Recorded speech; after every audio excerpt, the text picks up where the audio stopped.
صالح علیہ السلام کا قصہ۔ قوم عاد کے بعد جو قوم آئی، صدیوں کے بعد جو قوم وجود میں آئی، اس کو قوم ثمود کہتے ہیں۔ سمود بھی ان کے آبا و اجداد میں سے ایک نام تھا، یعنی جو نوح علیہ السلام کے بیٹے سام تھے نا، اس سام کی اولاد میں سے ایک کوئی تھے جن کو سمود کہا جاتا تھا، اور پھر ان کی جو اولاد ہوئی ان کو قوم ثمود کہا جاتا تھا۔ قوم سمود کے لوگ بھی بڑے اچھے چلتے رہے، سب اچھا چلتے رہے، لیکن شیطان آرام سے کہاں بیٹھنے والا۔ شیطان نے تو اللہ رب العالمین کے سامنے اسی وقت کہہ دیا تھا جب نکالا گیا تھا وہاں سے کہ میں بھٹکاؤں گا آدم کی اولاد کو، سکون سے رہنے نہیں دوں گا۔ تو وہ اپنے مشن پر لگا ہوا، اس کی ذریت لگی ہوئی۔ قوم ثمود کو بھی اس نے بھٹکا دیا، اور پھر قوم سمود کے لوگ بھی جو ہے بت پرستی میں مبتلا ہو گئے، جھاڑوں کو، یہ دیوی دیوتاؤں کو ماننا شروع کر دی، ہے نا۔ تو اللہ رب العالمین نے انہی میں سے ایک بندے کو بھیجا، صالح علیہ السلام ان کا نام تھا، یہ نبی بنا کر اللہ نے بھیجا، صالح علیہ السلام۔ یہ لوگ بھی پہاڑوں کو تراش کر کے بلڈنگیں بناتے تھے شوق کے واسطے۔ ان کے پاس بھی فخر و غرور بہت زیادہ تھا، کیونکہ یہ چیز وراثت میں ان کو ملی تھی قوم عاد سے کہ ہم بھی بڑے طاقتور ہیں۔ رہتے تھے زمینوں پر، لیکن شوق تھا پہاڑوں کو تراش کر کے بلڈنگیں بنانے کا۔ صالح علیہ السلام نے ان کو بہت ہی بہترین انداز سے سمجھایا۔ قرآن مجید کے اندر سورہ ہود وغیرہ کے اندر صالح علیہ السلام نے کس طرح سمجھایا یہ ذکر کیا گیا، بڑے پیار بھرے انداز میں۔ اے میری قوم کے لوگو، اللہ کی عبادت کرو، اس اللہ کو چھوڑ کر جس نے تم کو پیدا کیا ہے، غیروں کی عبادت کیوں کرتے ہو؟ مدد مانگنا ہے اس سے مانگو، ہے نا، توبہ استغفار کرو، گناہوں پر بخشش طلب کرو، اللہ سارے گناہوں کو معاف فرما دیتا ہے، ابھی تک جو تم نے کیا وہ سب اللہ تعالیٰ ٹھیک کر دے گا، کیوں ایسا کر رہے؟ بہت پیار بھرے انداز سے سمجھایا۔ مگر قوم نے کیا جواب دیا؟ قوم نے کہا صالح ہم تجھ کو اچھا سمجھتے تھے، لیکن تو جاہل آدمی ہے، تو بہت خراب آدمی ہے، ہم میں سے تو ہے ہی نہیں ہے۔ اس طریقے کی بات کی، بہت محنت کی صالح علیہ السلام، چند لوگوں کے سوا کوئی اسلام قبول نہیں کیا، ایمان والا نہیں بنا، راہ راست پر نہیں آیا۔ لیکن صالح علیہ السلام اب نبی تھے، ان کی ذمہ داری تھی سمجھانا، ہر مجلس کے اندر جا کر سمجھاتے تھے۔ ایک مرتبہ کیا ہوا، کچھ لوگ بیٹھے ہوئے تھے، خاص طور سے بڑے بڑے لوگ، صالح علیہ السلام گئے سمجھانے کے لیے، تو ان لوگوں نے کہا تم نبی بنتے ہو نا اپنے آپ کو کہ تم نبی ہو، اللہ تعالیٰ کی طرف سے تمہارے پاس پیغام آتا ہے، اللہ کے حکم سے سارے کام تم کر رہے ہو، تو ٹھیک ہے، یہ جو پہاڑ دکھ رہا ہے نا سامنے، یہ پہاڑ میں سے ایک اونٹنی نکال دو، ایک اونٹنی نکال دو، اور اونٹنی کیسی؟ پورے جتنے لوگ تھے نا سب الگ الگ فرمائش کرنے لگے، 10 ماہ کی اونٹنی، 10 ماہ کی حمل والی اونٹنی ہونی چاہیے، اس کے پیٹ میں 10 ماہ کا بچہ ہو، یعنی کہ بچے کی پیدائش بالکل قریب ہو، ایسی اونٹنی ہونا۔ ایک بولا کہ اس کے جسم پر بہت زیادہ اون ہونا چاہیے، بال ہونا چاہیے۔ ایک نے کہا کہ دیکھو وہ اتنی خوبصورت دکھے کہ پوچھو مت، ایک دم خوبصورت ہونی چاہیے۔ صالح علیہ السلام نے کہا اچھا ٹھیک ہے، اگر اللہ کے حکم سے وہ اونٹنی نکلی پہاڑ میں سے، یہ معجزہ تم دیکھ لو گے تو ایمان لے آؤ گے نا، نبی تھے نا۔ نبی کی خواہش کیا ہوتی ہے کہ لوگ اسلام قبول کر لیں، اس سے بڑا کیا ہو سکتا ہے؟ ہمارے پیارے نبی صلی اللہ علیہ وسلم بھی طائف گئے تھے، طائف والوں نے کتنا مارا تھا، مگر ان سب کے باوجود بھی آپ صلی اللہ علیہ وسلم کیا کہہ رہے تھے؟ اللہم اہدی قومی فانہم لا یعلمون، اے اللہ میری قوم کو ہدایت دے دے، یہ لوگ جانتے نہیں میں کون ہوں۔ پہاڑوں کا فرشتہ جب آیا تھا کہ اے نبی اگر آپ حکم دیں تو ان لوگوں کو پہاڑوں کے بیچ میں رکھ کر پیس دیا جائے، آپ کو انہوں نے مارا ستایا، تو آپ صلی اللہ علیہ وسلم نے کہا تھا نہیں نہیں کچھ بھی نہ کرو، یہ لوگ مجھے نئی عزت دے رہے، کوئی بات نہیں، مجھے امید ہے ان کی جو اولاد آئے گی نا وہ ضرور مسلمان ہوگی، اس کے لیے ان کا رہنا ضروری ہے، تب تو ان کی اولاد آئے گی۔ لیکن نبی کی خواہش کیا ہوتی ہے؟ لوگ ایمان لے آئیں، اسلام قبول کر لیں۔ صالح علیہ السلام نے وہی کیا، کہا کہ اچھا ٹھیک ہے، اگر جو اونٹنی نکل آئی تو ایمان لے آؤ گے نا، اللہ کو مانو گے نا؟ تو کہا ہاں بالکل مانیں گے، لیکن پہلے اونٹنی نکالو۔ اللہ تعالیٰ سے دعا کی صالح علیہ السلام نے، چٹان میں سے، پہاڑ میں سے ایک خوبصورت اونٹنی جیسا وہ لوگ چاہتے تھے نکلی، 10 ماہ کی حاملہ اونٹنی، بالکل بچے کی پیدائش کے قریب ایسی اونٹنی نکلی۔ صالح علیہ السلام نے کہا کہ دیکھو بھائی اونٹنی تو نکل گئی ہے، سورۃ الاعراف وغیرہ کے اندر یہ ساری باتیں، اونٹنی نکلی ہے، اب تالاب پر پانی پینے کے لیے ایک دن یہ اونٹنی جائے گی، دوسرے دن تم لوگوں کے جانور جائیں گے۔ جس دن اونٹنی یہ پانی پینے کے لیے جائے گی تالاب پر، تمہارے جانور وہاں پر نہیں جائیں گے، اور جب تمہارے جانور جائیں گے دوسرے دن تو یہ اونٹنی پہاڑوں میں ادھر ادھر رہے گی لیکن تالاب پر نہیں جائے گی، اور اس کو چھیڑنا نہیں، کیونکہ یہ دیکھو تمہاری فرمائش پر اللہ نے اس کو بطور معجزہ جو ہے بھیجا ہے، اگر اس کو تم کچھ چھیڑ دیے، کچھ غلط نظریے سے اس کو دیکھے تم، اللہ رب العالمین کی یہ اونٹنی ہے، ناقۃ اللہ قرآن نے کہا، کیونکہ وہ کسی اونٹنی کے پیٹ سے تھوڑی پیدا ہوئی تھی، وہ اللہ تعالیٰ نے اس کو بھیجا تھا، تو ناقۃ اللہ، اللہ کی اونٹنی، یہ اللہ کی اونٹنی، اس کو چھیڑنا نہیں، اگر اس کو چھیڑ دو گے تو پھر عذاب سے کوئی نہیں تم کو بچا سکتا، پھر تمہارے اوپر عذاب آئے گا ہی آئے گا۔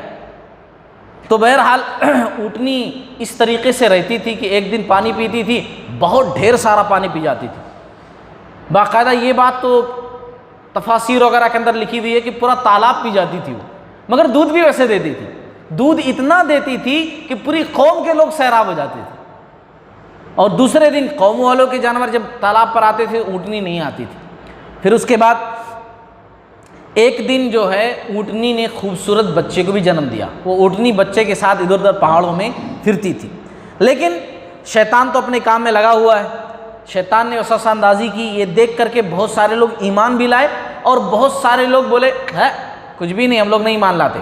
وہ ہوتا ہے نا کہ جن کو ایمان نہیں لانا ہے، ماننا نہیں ہے، آپ کچھ بھی کر لو، سر پھوڑ کر کے رکھ دو ان کے سامنے، پورا دماغ کھول کر رکھ دو ان کے سامنے، کتنا بھی سمجھا لو، نہیں ماننا ہے تو نہیں مانیں گے، ختم۔ اب کوئی مانے دو دو چار نہیں، دو دو تین ہی ہوتا ہے، زبردستی بولے نہیں نہیں میں مانوں گا، دو دو تین ہی ہوتا ہے، تو کیا کر لیتے آپ کو اس کو کتنا بھی سمجھاؤ نہیں دو دو چار ہوتا ہے، وہ بولے گا نہیں دو دو تین ہی ہوتا ہے۔ تو ایسے لوگ تھے، دو حصوں میں قوم بٹ گئی، کچھ لوگ صالح علیہ السلام کے ماننے والے، کچھ لوگ صالح علیہ السلام کا انکار کرنے والے، دو گروپ میں اونٹنی کے بعد، نشانی دیکھنے کے بعد۔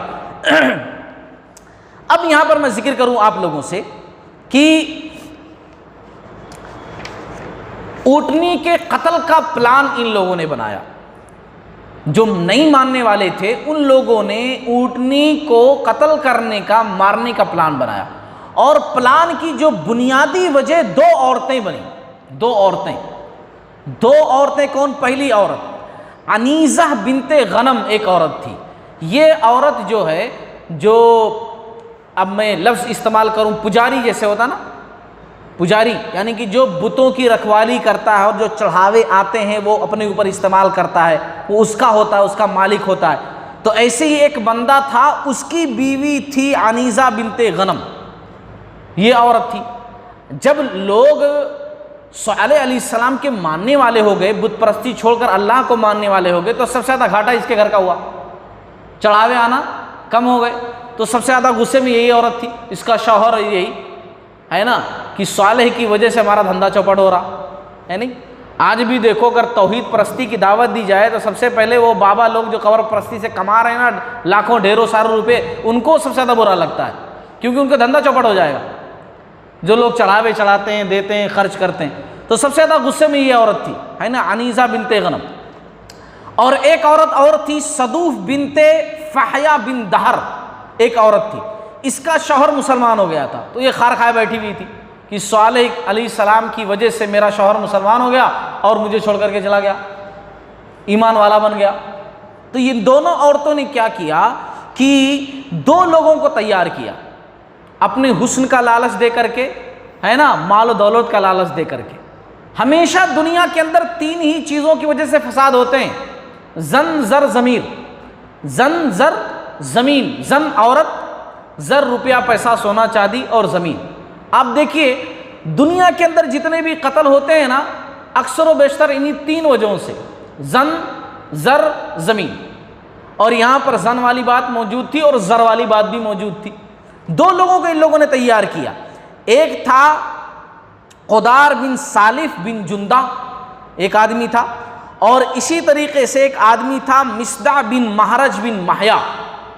یہ دونوں جو ہے قوم کے بہت خراب لوگ تھے، بڑے گندے لوگ تھے، بلکہ حدیث کے اندر مسند احمد کی حدیث ہے، اللہ کے نبی صلی اللہ علیہ وسلم نے اس کا تذکرہ کرتے ہوئے قدار بن سالف کے تعلق سے کہا کہ قوم کا سب سے بدبخت برا شخص تھا یہ۔ بعض مفسرین نے ذکر کیا کہ ولد الزنا تھا، یہ بہت خراب شخص تھا، یہ اس نے بیڑا اٹھایا کہ میں اونٹنی کو مار دوں گا، جو انعام اکرام جو کچھ ہے بخشش دینے کی مجھے دینا، اور میں اپنے دوست مصدح بن مہرج کے ساتھ مل کر کے اونٹنی کا خاتمہ جو ہے کر دوں گا۔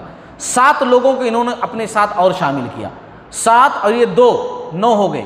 قرآن مجید کے اندر سورہ النمل کی آیت نمبر 48 میں اللہ تعالیٰ نے کہا، اور اس شہر میں 9 سرغنے تھے، وہ زمین میں فساد پھیلاتے رہتے تھے اور اصلاح نہیں کرتے تھے۔ یہی 9 لوگ، 2 یہ دونوں اور ان کے ساتھیاں 7 اور، یہ 9 لوگ۔ ان 9 لوگوں نے پلان بنایا اونٹنی کو مارنے کے لیے، چنانچہ جو ہے گھات لگا کر پہاڑوں کے بیچ میں بیٹھ گئے۔ اونٹنی جب پانی پی کر کے تالاب سے اندر جا رہی تھی اپنے بچے کے ساتھ، تب جا کر کے ان لوگوں نے مار دیا، اس کو ختم کر دیا اونٹنی کو۔ بچے کے تعلق سے یہ بات ملتی ہے، مفسرین نے ذکر کیا ہے کہ بچہ غائب ہو گیا، بچہ جو ہے غائب ہو گیا، بھاگ گیا، کسی نے نہیں دیکھا کہ بچہ کہاں گیا۔ چیخا اس خوب زور زور سے بچہ ماں کے قتل کے بعد، اور پھر اس کے بعد پہاڑوں میں ہی بچہ غائب ہو گیا، وہ اونٹنی کا بچہ۔ لیکن اونٹنی کو ان لوگوں نے ختم کر دیا۔ صالح علیہ السلام کو جب پتہ چلا، بھاگے بھاگے آئے اور اونٹنی کی حالت دیکھی کہ مار دیا ان لوگوں نے ناقۃ اللہ، اللہ کی اونٹنی کو۔ تب صالح علیہ السلام نے کہا کہ اب دیکھو بس 3 دن اور دیکھو تمہارے اوپر عذاب آنے والا ہے۔ جس دن اونٹنی کو ان لوگوں نے شہید کیا تھا وہ 4 شنبے کا دن تھا، 4 شنبے کا دن، اور پھر جمعرات کا جب دن آیا، مہلت کے دنوں میں سے پہلا دن، نبی نے کہا نا صالح علیہ السلام نے، بس 3 دن زندہ اور رہ لو، 4تھے دن تمہاری زندگی نہیں ہے، موت ہے تمہارے لیے۔ میں نے پہلے ہی کہا تھا اس اونٹنی کو چھینا نہیں، اور تم لوگوں نے اونٹنی کا ہی قتل کر دیا، جس کو تم لوگوں نے خود مطالبہ کیا کہ اونٹنی ظاہر ہو جائے گی تو اسلام قبول کر لیں گے، اسی اونٹنی کو مار دیا۔ بس 3 دن تو 4 شنبے کو مارا تھا ان لوگوں نے۔ اس کے بعد والا جو دن تھا جمعرات کا دن، جمعرات کا دن جو لوگ برے تھے، گندے قسم کے لوگ تھے۔ اب آپ لوگ سوچیں گے مارا تو 9 ہی لوگوں نے تھا، پورے لوگ کیوں؟ ان 9 لوگوں نے پورے لوگوں سے مشورہ کر کے، جتنے منکرین تھے نا، پورے لوگوں کے مشورہ کر کے پھر مارا تھا۔ خالی 9 لوگوں نے نہیں مارا تھا، وہ پورے لوگ ملے ہوئے تھے، جتنے انکار کرنے والے تھے سب آپس میں ملے ہوئے تھے، بچے سے لے کر بڑے تک سب اس میں شامل تھے۔ تو جب جمعرات کا دن ہوا، پورے چہرے ان لوگوں کے زرد ہو گئے، مگر پھر بھی یہ لوگ ڈرے نہیں، بولے واہ مہلت کا ایک دن ختم ہو گیا۔ جمعرات کی جب شام ہو گئی، وہ دن پورا گزر ہو گیا، حالانکہ نہیں دیکھا کہ ہم لوگوں کے ہاتھ چہرے کس طرح زرد ہو گئے ہیں، تب بھی خوش۔ پھر اس کے بعد جب جمعرات کے بعد جمعہ کا دن آیا، مہلت کا دوسرا دن، تو چہرے بالکل سرخ ہو گئے، پھر بھی یہ لوگ نہیں ڈرے۔ پھر اس کے بعد جب ہفتے کا دن آیا تو پھر ان کے چہرے سیاہ ہو گئے، تب بھی یہ لوگ ڈرے نہیں۔ اور پھر اس کے بعد اللہ رب العالمین نے کیا کیا کہ ان کے اوپر زلزلہ بھیج دیا، زلزلہ، شدید زلزلہ، جس طریقے کی سورۃ الاعراف میں اللہ نے ذکر کیا، شدید زلزلہ اللہ نے، اور زبردست چیخ۔ یعنی پہلے تو اللہ نے زلزلہ بھیجا، پوری زمین ہلنے لگی، ہے نا۔ صالح علیہ السلام اپنے لوگوں کو لے کر کے نکل گئے بستی سے، باقی لوگ پورے زلزلے کا شکار ہو گئے۔ اوپر سے اللہ نے اتنی زوردار چیخ بھیجی، یعنی ایک زوردار ساؤنڈ کہ جس کو سن کر کے ان کے بھیجے اڑ گئے، ان کے بھیجے جو ہے پورے پھٹ گئے سر ان کا، وہ خالی ساؤنڈ سن کر کے، اتنی زور کی اللہ تعالیٰ نے پورے لوگوں کو نیست اور نابود کر دیا۔ اور ایک بات میں بتا دوں آپ لوگوں کو، تفسیر کے اندر یہ بات بھی آئی ہوئی ہے کہ اس وقت ان برے لوگوں میں سے 2 لوگ اس وقت فی الوقت تو بچ گئے، 2 لوگ، کیونکہ ایک لڑکی تھی کلبہ بنت سلق، یہ وہاں پر نہیں تھی، یہ دراصل کہیں اور گئی ہوئی تھی، لیکن جیسے ہی وہ قریب آئی بعد میں فوراً وہ مر گئی۔ اور ایک ابو رغال نامی ایک آدمی تھا، ابو رغال نامی آدمی، وہ کہیں اور گیا ہوا تھا، وہ بھی جب آیا نا تب مر گیا وہ بھی۔ اللہ تعالیٰ کا عذاب کسی کو چھوڑنے والا نہیں، اللہ کا جب فیصلہ ہو جاتا ہے نا تو کوئی اس سے بچ نہیں سکتا، کوئی کہیں بھی چلا جائے۔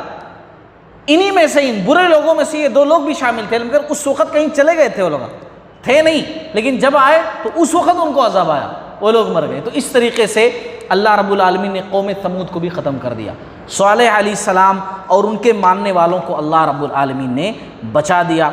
اور اب میں لاسٹ میں ذکر کروں کہ صالح علیہ السلام کا انتقال جو تھا وہ ذکر نہیں کیا گیا ہے کہاں پر انتقال ہوا، لیکن بعد میں یہ جو بچے ہوئے لوگ تھے صالح علیہ السلام کے ساتھ، یہ لوگ جا کر کے فلسطین، عراق، مصر اور دوسری جگہوں پر، جہاں مطلب بعد میں یہ سارے شہر آباد ہوئے، وہاں پر یہ لوگ آباد ہو گئے تھے۔